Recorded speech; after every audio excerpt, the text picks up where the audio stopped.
This is M1. M1 is equal to 20 kg. 20 kg.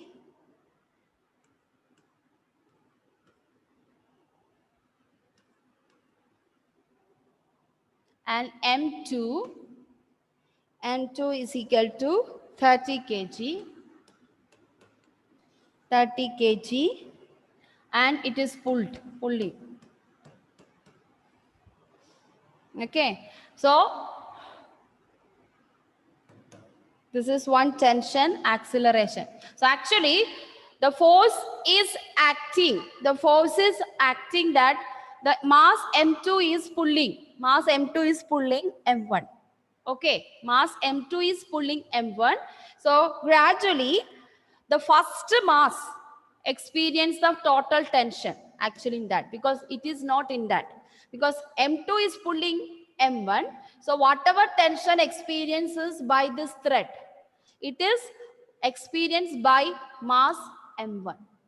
Okay, therefore by horizontal equation, tension T is equal to M1A. So children, you don't have to write what Adul was telling. For one word answers, until it is easy only, we can just substitute that equation. There are two equations I have taught you: how to calculate acceleration, how to calculate tension. At least you could have done that way. I'm not telling you to follow this one. You can just Ma'am, I did tension is 2 M1 M2 G by M1 plus M2. yeah, the same thing only we have to do it. So did you get 240 Newton in that case? Yeah. Yeah, so that is the thing. So see, already I have given you. So you should have used that one. One is M1 into M1 plus M2 into G. Another one, tension is equal to M1 M2 divided by M1 plus M2 into G. You can do this. But why I am saying that, why we have to follow this step? The reason is here in this case we are not having an object is coming down. Yeah, because object is on the horizontal table.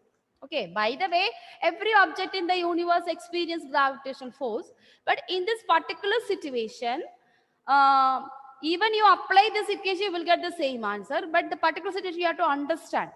The reason is that there is no object is moving downward. That situation is not given, only it is moving on the table. So that is why we are introducing this equations here. So in this equation, what we do means, this is as one branch, this is an one branch, and we already know if M2 is pulling M1, gradually M1 also pulling M2. So that is the concept. For every action, there is equal and opposite reaction. So in the first case, M2 is pulling M1. So gradually, the total tension is experienced on M1. So that is how I have written the first equation. So you can do this way, but in the case, since there is no object is coming down on the table, so we can do this way also. So this is maybe the more correct situation. You may get the answer, but this is the correct situation. So there is nothing wrong in it. But since we have to follow the free body diagram, no, so we have to take the equation according to the diagram. That's why. Okay. You can do this, but according to the diagram is given, you have to use in that way. Okay, so no problem, those who got good, others you can do this way also. So you can substitute total net force on M1, net force on M1 by M2 is equal to tension is equal to M1A is equal to 28. You can write that one, no problem.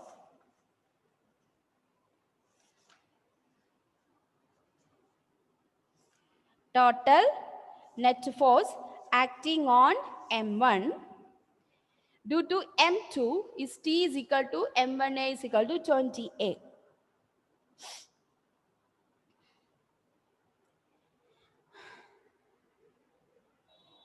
So acceleration is same. Acceleration is also same. Okay. But now what is going to happen means, you have done G. But when you do this problem, you don't get G. The answer is different because it's a horizontal table. So that is the difference between this question and that question. Did you get that? So here also you may get some other value, acceleration. Similarly, for the mass m2, in the horizontal motion, it is given m2g minus t. That is equal to m2a. You remember this equation when I taught you in the last class, m2g. So instead of m2g, what we are having here, 600 Newton. Instead of m2g, what we are having, 600 Newton. So for the mass m2 means this is total mass acted by m2 on m1. Now m1 is acting a force on m2. That is equal to this. So you can write for the mass m2, the net force for the mass m2, net force by the object m1, net force by the object m1, that is equal to, in this case, this one is more than the tension experienced by this m1 alone, because this is the total force. So m2g minus t is equal to m2a. You can write it 600 minus t is equal to m2a. That is equation 2. M2, instead of m2a, you can write the 30a. So just change m2a and write 30a. Then equation 2, that is. Now, as it is 1 plus 2. 1 plus 2 you add. That is, first case you have t is equal to 20a. Second case, 600 minus t is equal to 30a. So t get cancelled and you are getting 600 is equal to 50a. A is equal to 600 by 50. Then we are getting acceleration 12 meter per second square. Because we have to calculate the acceleration. So this is the acceleration experienced by the both objects, either m2 uses or m1 uses. Correct. Now tension, I think tension you got correct because of that. So tension is equal to m1a 20 into 12. So you are getting same answer, but situation is different.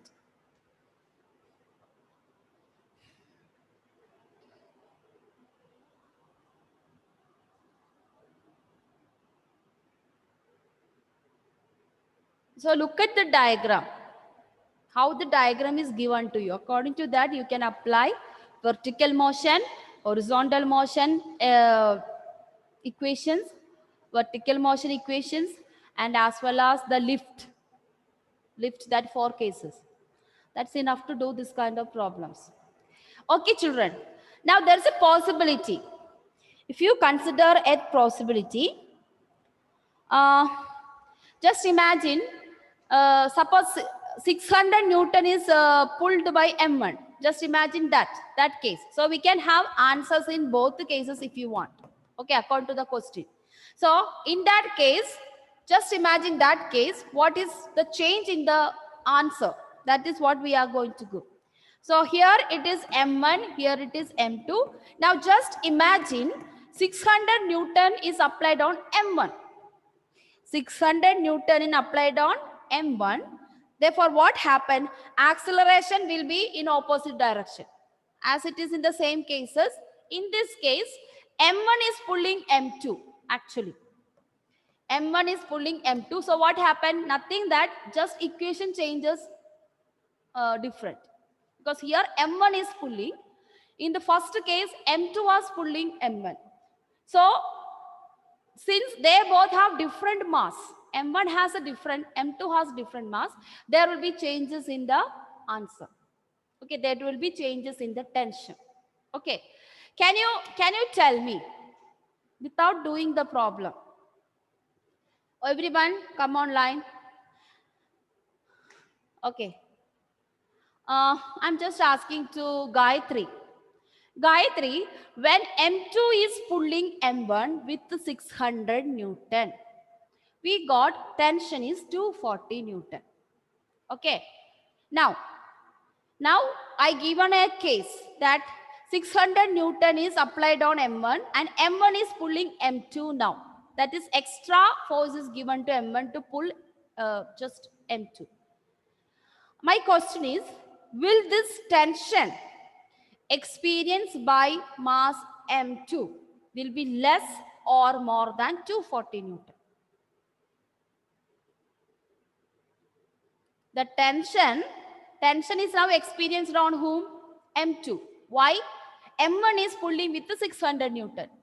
First case, M2 is pulling M1 with the 600 Newton. You got tension on the string is 240 Newton. Now M1 is pulling M2. And you know M1's mass is less than M2.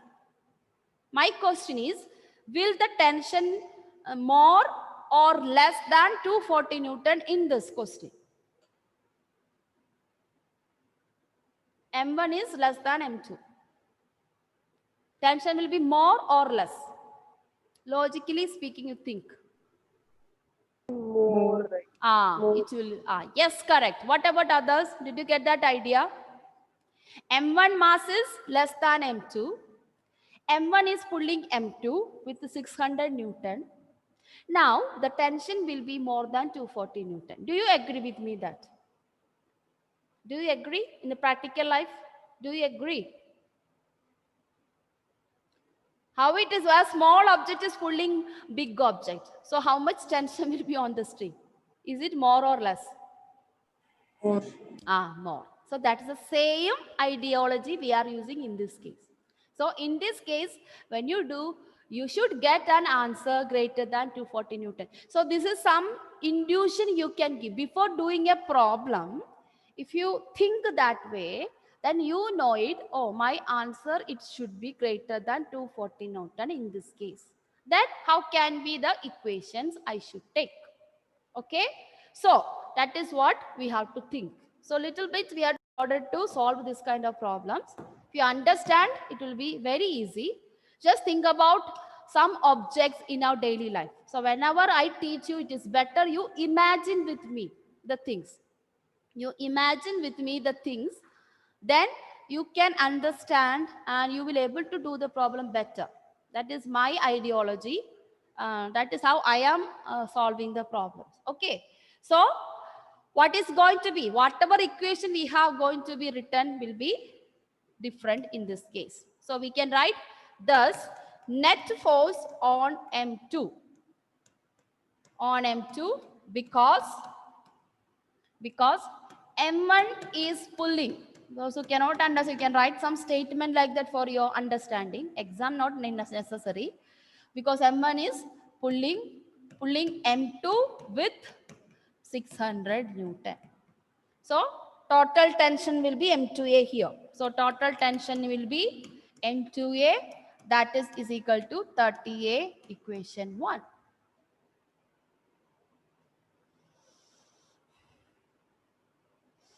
Then M1 is pulling M2 with 600 Newton, naturally M2 pulls. So force on M1 due to reaction force, no?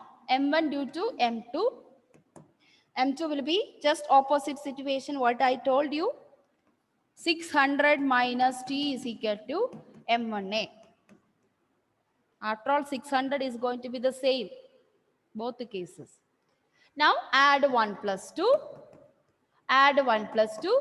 You will get the equation TT becomes 0. Naturally, you are going to get M1A is equal to 20A. So it is also going to get 600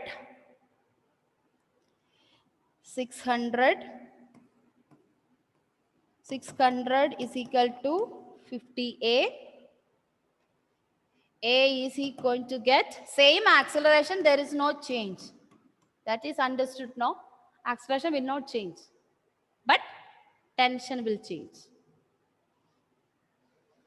12 meters per second square. Tension is changing because Tension here is M2A. That is why. So tension depend upon the mass. So that is equal to 30 into 12. And I think it is a 360. 12 times 3 is 36. So naturally it is going to be 360 Newton.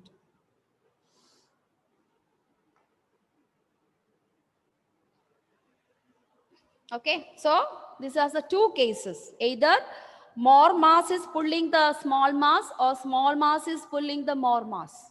Okay, so see the changes in tension. Acceleration may be same, but tension will change depending upon who is pulling who. Okay, yes. So I'll be sending you more problems like this for you. Now we will move on to next section. Okay, towards end of this chapter, friction.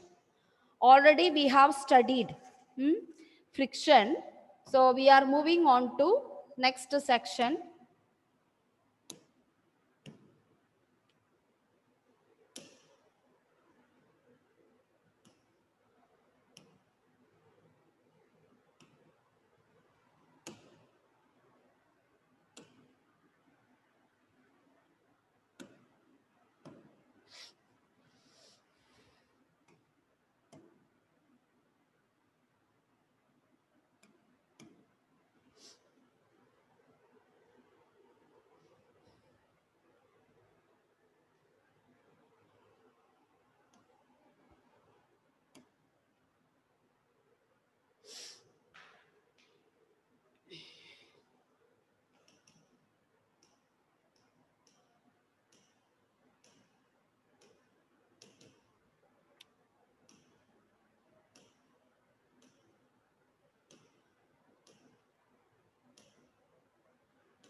Yes.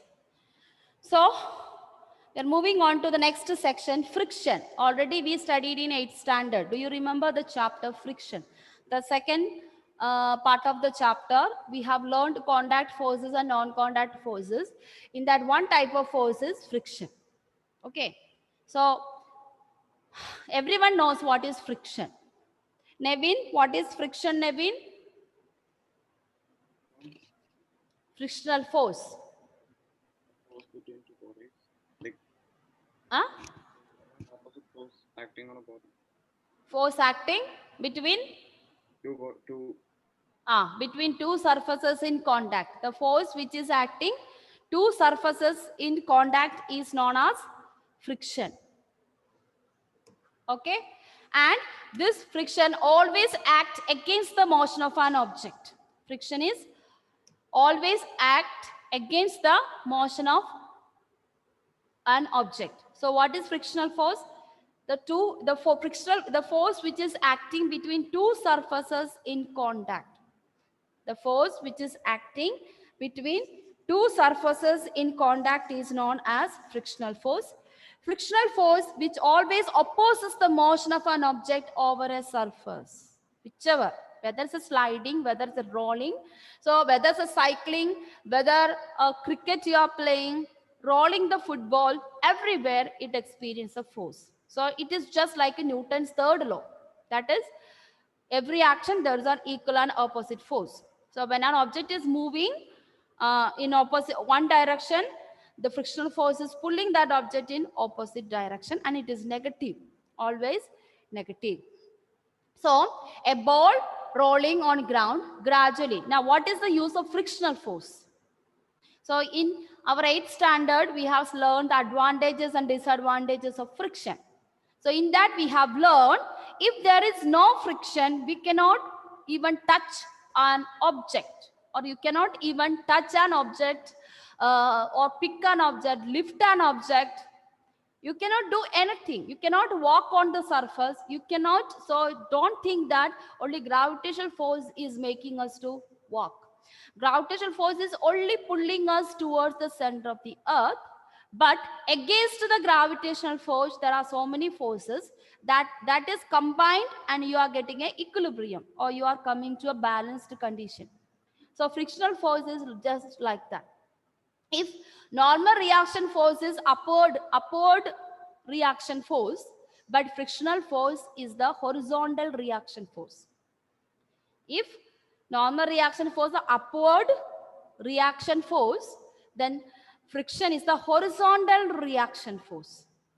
If an object is moving forward direction, frictional force is pulling that object in opposite direction. Okay, so a ball or rolling on a ground gradually slows down and comes to a stop. This is the reason you can stop a ball, football, or you can even, while you are playing, you can snatch the football from your friend or from your opponent, and you can keep it your football under your feet. You can do lot of tricks, no? You must have seen how Messi, Maradona, all these people, how they play with the football on the ground, no? They use lot of things in that.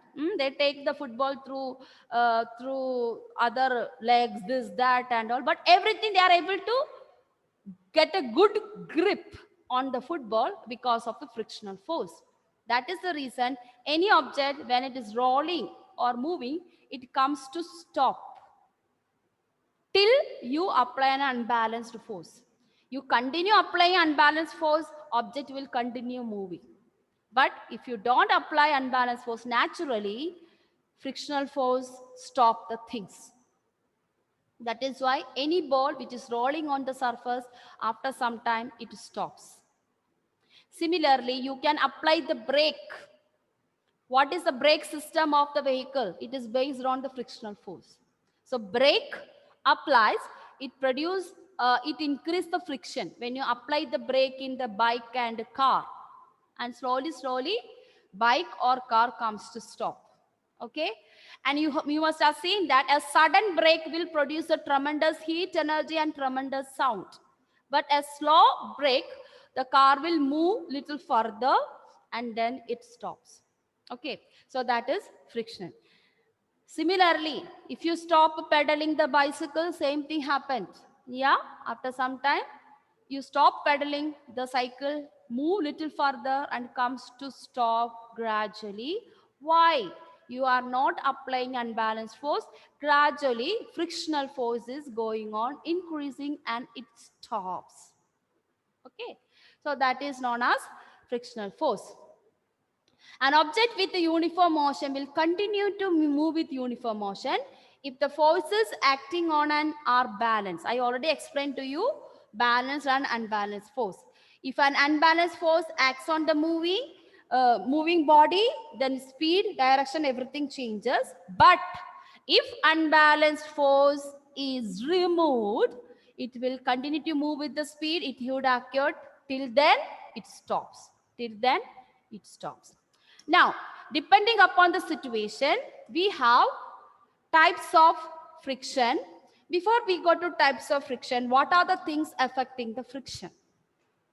So mainly, here we are just talking about friction on the solid surface. We are not learning fluid friction and all. Okay, so mainly friction is there in the liquid, even in the air. In the liquid, the frictional force, we call it as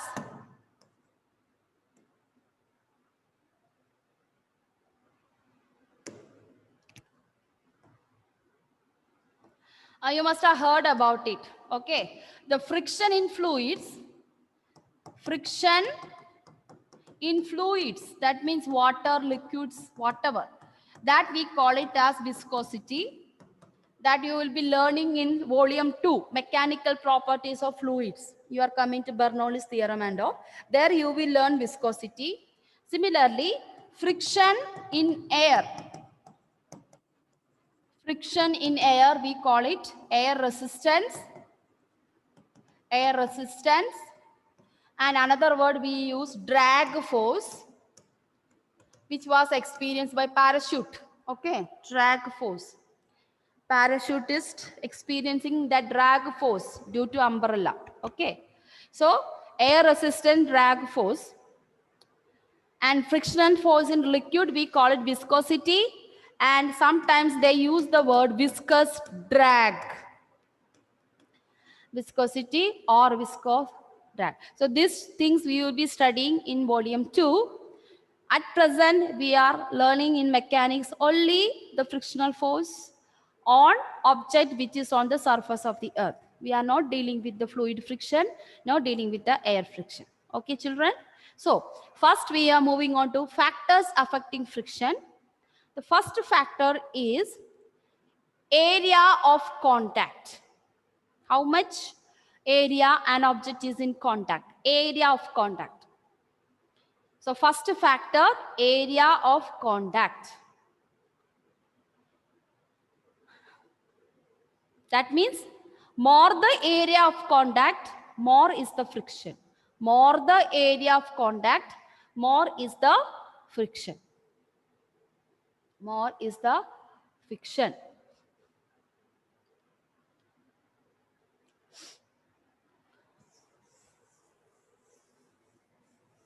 More is the friction.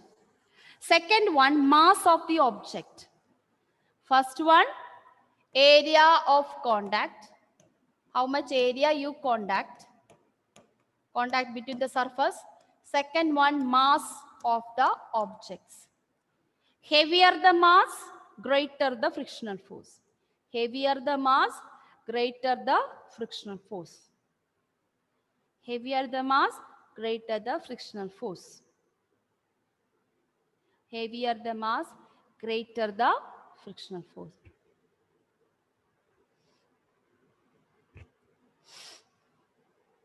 Third point is nature of the surface. Nature of the surface. You already know that rough surface, it is very easy for us to walk or do any tricks. But in a smooth surface, you know that even there's a small water, a little amount of water is spilled on a smooth floor. Gradually you slip and fall, correct? So even sometimes your friends will be push you and you about to fall, suppose if it is in the polished surface. But in the rough surface, even someone pushes you back, you may not fall that much. You are about to fall, but you may not fall that much, provided he should use a force more than the frictional force. Okay. And that is the reason someone is stamping on the banana peelings, you are falling down. Why? Banana peeling is polished, so gradually it will reduce the friction between your feet and it, an area of contact. So that's how you are falling. So nature of the surface. So rough surface exert more frictional force. Rough surface exert more frictional force. Rough surface exert more frictional force than smooth and polished surface.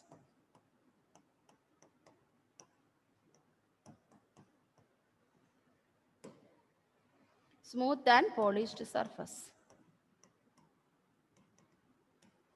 So that are the factors which is affecting. What factors which is affecting? And one more thing, last one more factor, it is not in your book, but still I am just telling you. The time, the fourth one, the time which is taken for interlocking between surface. The time which is taken for interlocking between surfaces. That means how much time you are in contact with that object. Okay, how much time?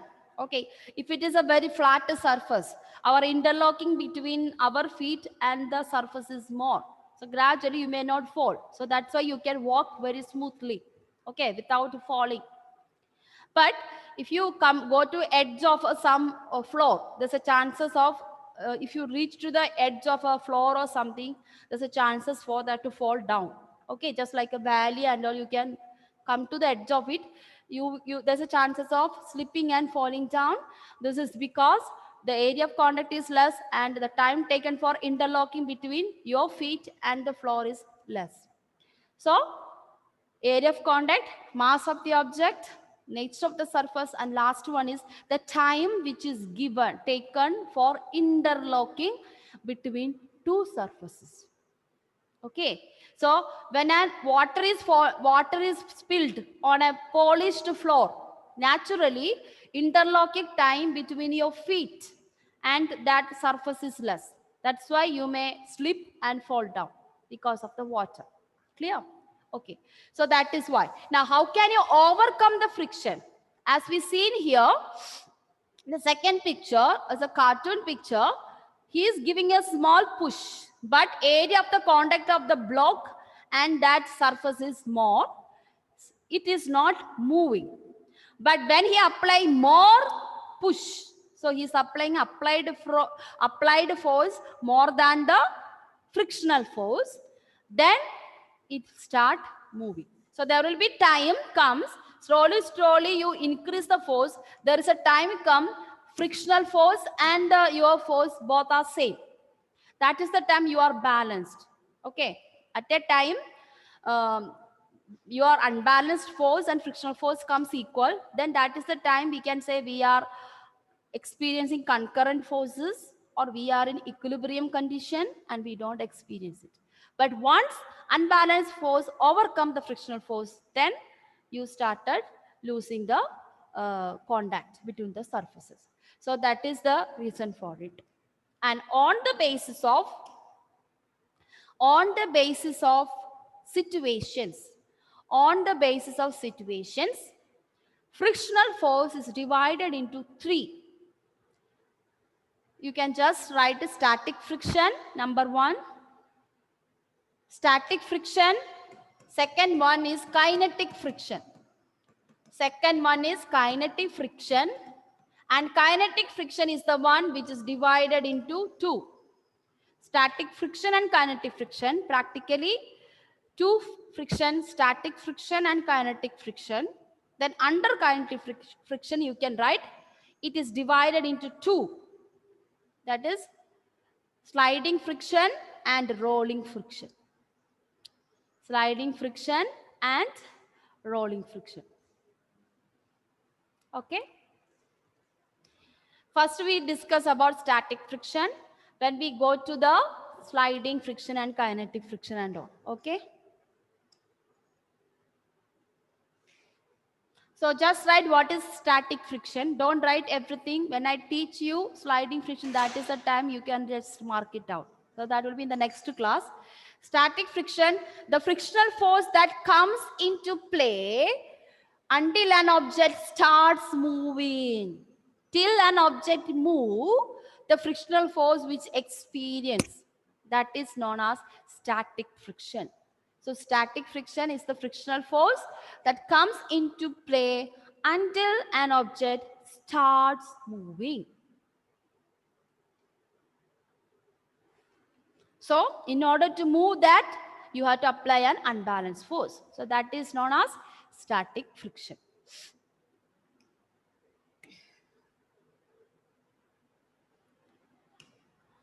Okay. Now we are moving to static friction. What is static friction? So you already know the static friction means the moment an object starts to play. So the maximum frictional force or maximum static friction which experienced by an object, maximum static friction which experienced by an object before moving is known as limiting static friction. So we are just going to learn static friction detail before we go to kinetic friction. So the maximum frictional force experienced by an object before moving. So we call it is as limiting static friction. We call it as limiting static friction. We represent that is Fx maximum. So small f and suffix is SMAX. So this is the letter we use for limiting friction, Fx maximum.